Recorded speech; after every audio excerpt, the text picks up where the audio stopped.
Setiap pagi, Bu Ratna yang berusia 66 tahun selalu memulai harinya dengan ritual sederhana menyiapkan sarapan untuk suaminya dan dirinya sendiri. Menu favoritnya, gorengan hangat seperti tempe dan pisang. Minyak goreng di rumahnya digunakan hingga 5 kali dan warnanya sudah kecoklatan. Sayang kalau dibuang, masih bisa dipakai, ujarnya sambil menuang kembali minyak ke dalam botol plastik bekas. Namun suatu hari, saat sedang berjalan di pasar, Bu Ratna merasa pusing hebat. Ia hampir jatuh jika tidak segera ditopang oleh penjual sayur di sebelahnya. Setelah diperiksa dokter, tekanan darahnya melonjak dan hasil lab menunjukkan kadar kolesterolnya jauh di atas normal. Dokter pun bertanya satu hal yang mengubah pandangan hidupnya. Ibu masih sering pakai minyak goreng yang sama berulang kali. Ya, itulah awal dari kesadaran baru yang menyelamatkan Bu Ratna. Ia baru tahu bahwa tidak semua minyak goreng itu sama. Bahkan, ada yang secara diam-diam merusak jantung, pembuluh darah, bahkan meningkatkan risiko kanker. 4 minyak goreng yang perlu dihindari oleh lansia.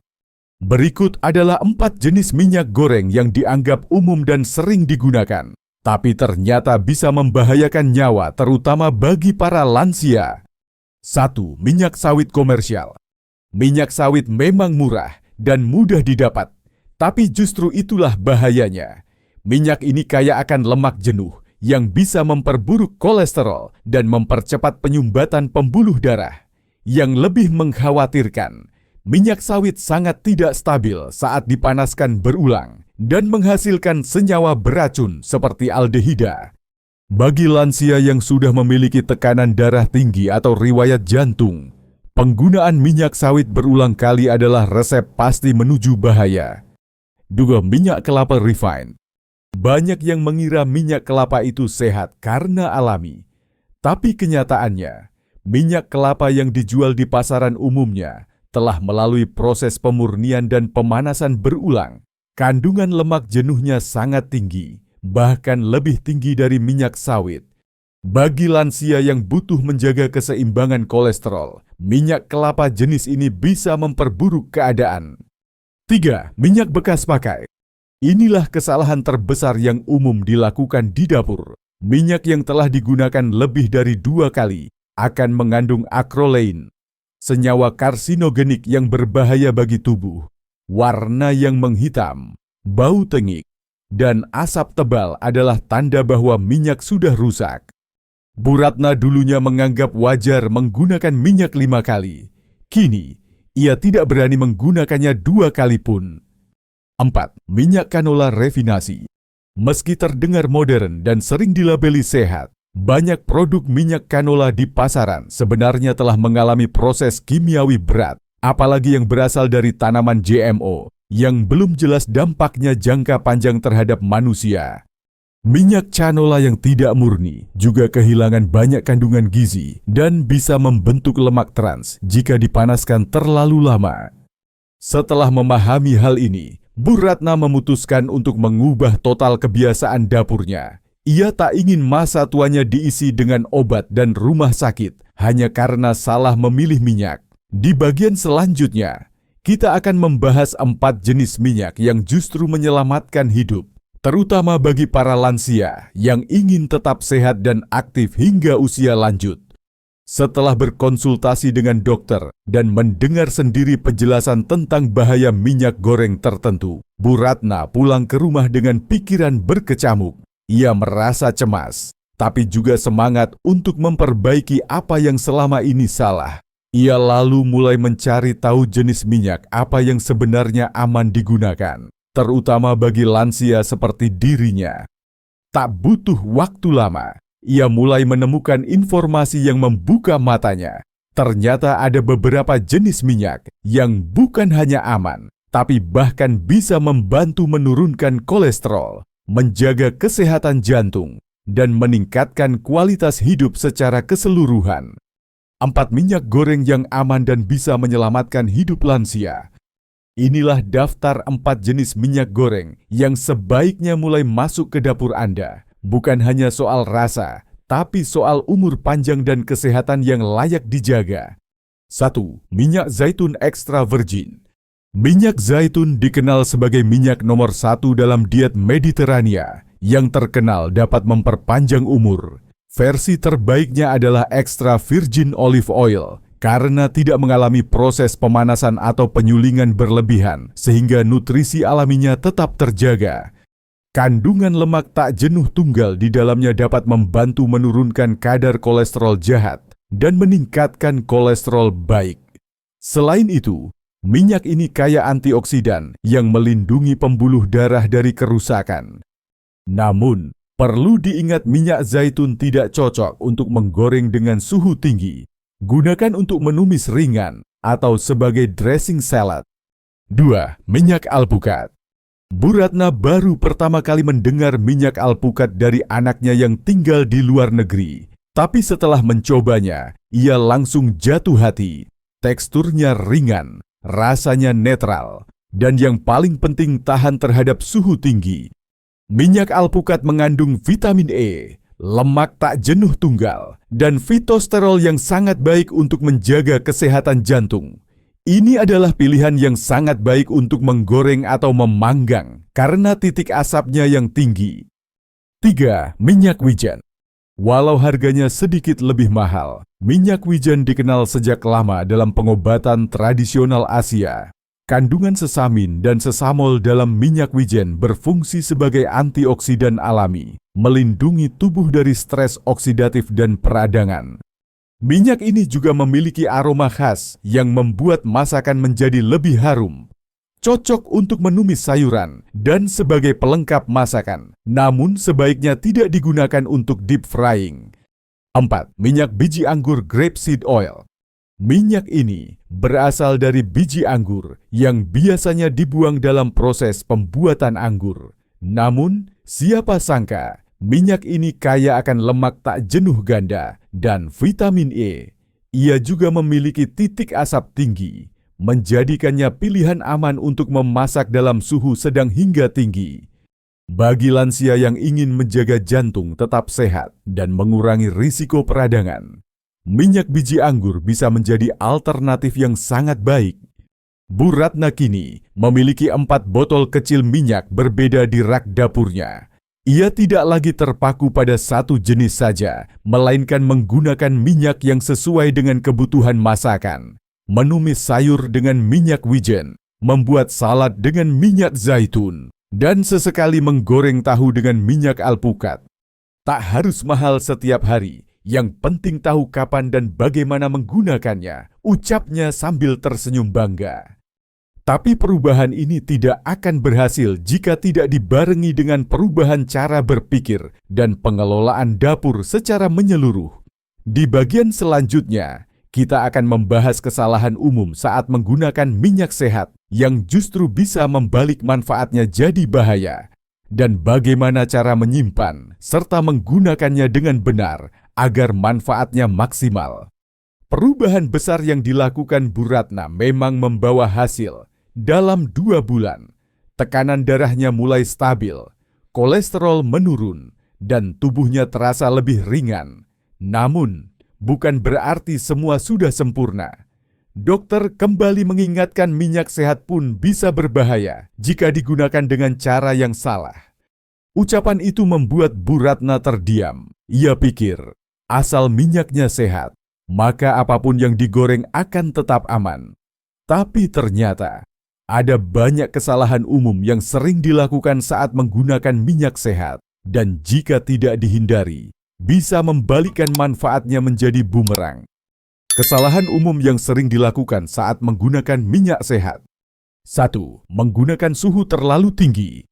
Banyak lansia terbiasa memasak dengan api besar karena merasa masakan jadi lebih cepat matang. Namun, tidak semua minyak tahan suhu tinggi. Minyak zaitun ekstra virgin misalnya, mulai rusak pada suhu di atas 160 derajat Celcius jika dipakai menggoreng terlalu panas. Kandungan antioksidannya justru rusak dan bisa menghasilkan zat beracun. Bu Ratna kini selalu menyesuaikan jenis minyak dengan cara memasak. Ia menumis dengan minyak zaitun atau wijen, tapi saat harus menggoreng, ia pakai minyak alpukat atau biji anggur yang tahan panas. 2. Menyimpan minyak di tempat terang atau dekat kompor. Minyak sehat cenderung lebih sensitif terhadap cahaya dan suhu. Menyimpan botol minyak di dekat kompor atau di tempat yang terkena sinar matahari langsung akan mempercepat proses oksidasi. Minyak jadi tengik lebih cepat dan kehilangan kandungan baiknya. Solusinya, Bu Ratna mulai menyimpan semua minyak dalam botol kaca gelap dan diletakkan di lemari tertutup yang sejuk. Ia juga memastikan tutup botol selalu tertutup rapat agar tidak terkontaminasi udara. 3. Menggunakan minyak terlalu banyak. Meski minyaknya sehat, jika digunakan berlebihan, tetap bisa menambah asupan kalori dan lemak. Apalagi bagi lansia yang metabolismenya sudah melambat. Kelebihan lemak justru bisa menyebabkan kenaikan berat badan, nyeri sendi, dan resistensi insulin. Bu Ratna kini menggunakan sendok ukur untuk setiap masakan. 1 sendok makan minyak cukup untuk menumis 1 piring sayur. Ia juga mengurangi menu goreng menjadi 2 kali seminggu. 4. Menganggap semua minyak zaitun sama. Tidak sedikit orang membeli minyak zaitun tanpa memahami jenisnya. Ada extra virgin, virgin, pure, hingga pomace. Yang terbaik untuk kesehatan adalah extra virgin olive oil karena diproses tanpa panas. Namun ini tidak cocok untuk menggoreng. Sementara jenis pomade olive oil memang bisa dipanaskan, tapi sudah melalui proses rafinasi yang menghilangkan banyak kandungan baiknya. Jadi, pemahaman soal jenis minyak sangat penting. Kebiasaan sehari-hari yang menentukan manfaat minyak.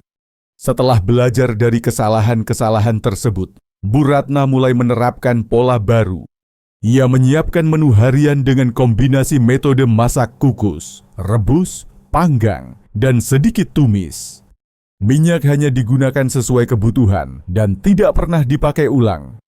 Ia belajar membuat saus sehat dari alpukat, yogurt, atau kacang-kacangan sebagai pengganti dressing berbasis minyak. Ia rajin membaca label produk, memperhatikan tanggal kadaluarsa dan bahan tambahan di dalam minyak. Bukan hanya tubuhnya yang lebih sehat, tapi juga keuangannya. Karena penggunaan minyak lebih hemat, ia tak perlu membeli minyak besar-besaran setiap minggu. Bu Ratna menyadari bahwa pengetahuan kecil bisa membawa perubahan besar. Tapi ia juga paham, tidak semua orang tahu cara menggunakan minyak sehat secara benar. Di bagian terakhir, kita akan bahas bagaimana membentuk kebiasaan sehat di seluruh keluarga dan menciptakan dapur yang benar-benar jadi pusat kesehatan rumah tangga, terutama bagi para lansia. Kini dapur Bu Ratna sudah jauh berbeda dibanding beberapa bulan sebelumnya.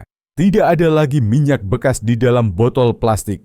Di rak dapur, terdapat 4 botol minyak yang berbeda zaitun, alpukat, biji anggur, dan wijen. Setiap minyak dipakai sesuai fungsinya, dan semua masakan disesuaikan agar tetap enak, tapi ramah bagi tubuh. Namun bagi Bu Ratna, satu hal yang lebih penting dari sekadar mengganti minyak adalah membentuk kebiasaan sehat dalam keluarga. Ia tahu, kesehatan bukan hanya tanggung jawab pribadi, tapi juga pengaruh lingkungan. Apa yang dimasak, dimakan, dan dicontohkan di rumah akan menjadi warisan pola hidup untuk anak cucunya. Langkah praktis menciptakan dapur sehat untuk lansia dan keluarga. 1. Edukasi keluarga tentang jenis minyak. Bu Ratna mulai membiasakan anak-anak dan cucunya untuk membaca label minyak saat belanja. Ia menjelaskan perbedaan antara minyak murni dan yang sudah diproses berulang, serta pentingnya menyesuaikan minyak dengan cara memasak. Dengan edukasi ini, mereka mulai lebih kritis terhadap iklan atau label sehat yang menyesatkan. Mereka tak lagi tergiur hanya karena harga murah, tapi memilih minyak berdasarkan manfaatnya. 2. Atur jadwal menu mingguan dengan variasi teknik masak. Untuk menjaga agar dapur tetap sehat dan menarik, Bu Ratna menyusun menu mingguan yang beragam. Ia menyisipkan menu kukus dan rebus 3 kali seminggu. tumis 2 kali, dan panggang 1 kali. Menu goreng hanya dilakukan 1 kali dalam seminggu, itu pun dengan minyak yang aman dan baru. Variasi teknik ini bukan hanya membuat masakan lebih sehat, tapi juga membuat anggota keluarga tidak merasa bosan. 3. Libatkan seluruh anggota keluarga dalam memasak. Setiap akhir pekan, Bu Ratna melibatkan cucunya dalam proses masak bersama. Mereka belajar menumis bayam dengan minyak wijen, memanggang tempe di oven, dan membuat salad dengan minyak zaitun. Dari situ, mereka tidak hanya belajar memasak, tapi juga memahami arti penting dari memilih bahan yang sehat. Hal ini menjadi kegiatan yang menyenangkan, sekaligus mendidik dan perlahan mengubah cara pikir anak-anak terhadap makanan. 4. Sediakan informasi kesehatan sederhana di dapur. Bu Ratna menempelkan catatan kecil di pintu lemari dapur. Jangan panaskan minyak zaitun di atas api besar. Gunakan sendok ukur untuk minyak, maksimal 1 sendok makan. Buang minyak yang sudah dipakai lebih dari 2 kali. Minyak sehat pun tetap harus dibatasi jumlahnya. Catatan sederhana ini membantu siapapun di rumah untuk tetap waspada dan tidak sembarangan dalam penggunaan minyak. Hasil nyata dari perubahan sederhana. Setelah 6 bulan, hasilnya mulai terasa. Bu Ratna dan suaminya jarang lagi mengeluh sakit kepala atau nyeri sendi. Hasil cek kesehatan menunjukkan tekanan darah dan kolesterol mulai menurun. Bahkan, berat badan mereka berdua turun perlahan tanpa harus diet ketat. Yang lebih membahagiakan, anak-anak mereka mulai meniru kebiasaan itu di rumah masing-masing. Bahkan cucunya kini memilih bekal dari rumah dibanding jajan gorengan sembarangan di sekolah. Bu Ratna menyadari bahwa perubahan besar dimulai dari dapur sendiri, dan 1 botol minyak bisa jadi titik awal menuju umur panjang dan kualitas hidup yang lebih baik. Penutup kesehatan bukan sekadar obat, tapi kebiasaan. Minyak goreng adalah bagian dari keseharian hampir semua keluarga Indonesia. Tapi kita lupa bahwa di balik setetes minyak tersimpan kekuatan besar, kekuatan untuk merusak atau menyelamatkan. Bagi lansia, waktu adalah harta. Maka jangan habiskan sisa usia dengan mengobati penyakit yang bisa dicegah sejak awal.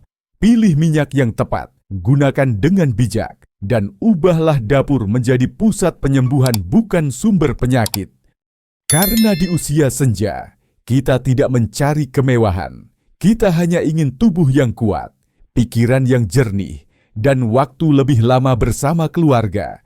Dan semua itu bisa dimulai hari ini dari dapur rumah Anda.